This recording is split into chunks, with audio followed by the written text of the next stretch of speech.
ప్రస్తుతం టీన్ పేరెంట్స్ వాళ్ళ పిల్లలు సెల్ఫ్ కాన్ఫిడెంట్గా సెల్ఫ్ రిలయంట్గా ఉండాలని ఆశపడతారు. అందుకే చిన్న చిన్న డెసిషన్స్ కూడా పేరెంట్సే తీసుకుంటారు. కానీ ఇక్కడ మనకు తెలియని టఫెస్ట్ పార్ట్ ఏంటంటే పేరెంట్స్ ఆర్ ఆల్రెడీ సక్సెస్ఫుల్.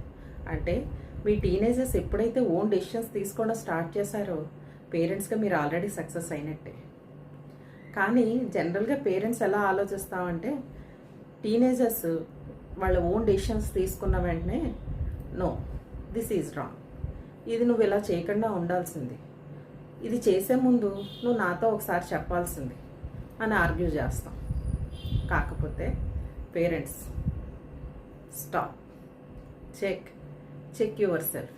మీ పిల్లల కోసం మీరు మొదటగా చేయాల్సిన పని ఇదే. మీ పిల్లలు ఓన్ డెసిషన్స్ తీసుకుంటే డోంట్ డిస్కరేజ్ దెమ్, వాళ్ళని ఎంకరేజ్ చేయండి. అది ఒకవేళ రాంగ్ డెసిషన్ అయితే వాళ్ళకి నెమ్మదిగా నచ్చ చెప్పండి. మీరు ఇలా కూడా ప్రయత్నం చేయొచ్చు. మీ పిల్లలు ఏదైనా డెసిషన్ తీసుకున్నప్పుడు వెంటనే వాళ్ళని డిస్కరేజ్ చేయకుండా గుడ్, మంచి డెసిషన్ తీసుకున్నాం, ఇది రైటా రాంగా అనేది మన ఇద్దరం కూర్చొని అనలైజ్ చేద్దాం. ఈ డెసిషన్ మనం ఫాలో అవడం వల్ల డిసడ్వాంటేజెస్ ఏంటి, అడ్వాంటేజెస్ ఏంటి, ఒక చెక్ లిస్ట్ ప్రిపేర్ చేద్దాం అని చెప్పండి.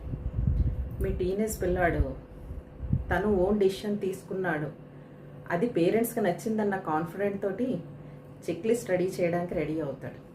ఆటోమేటిక్గా తనకే తెలుస్తుంది దానిలో డిసడ్వాంటేజెస్ ఎన్ని ఉన్నాయి.